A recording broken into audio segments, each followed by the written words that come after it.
எல்லாருக்கும் வணக்கம். இந்த பூவரசம் செடிக்கு இன்றைக்கி பூஜை பண்ணி காவை கொடுக்குறாங்க. கோழி எடுத்து பண்ணாங்க.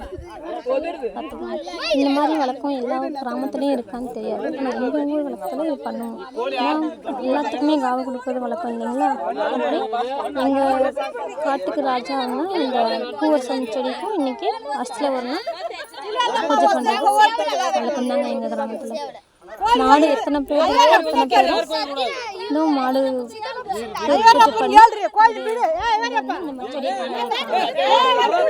எல்லாருடைய மாடுமே இருக்கு.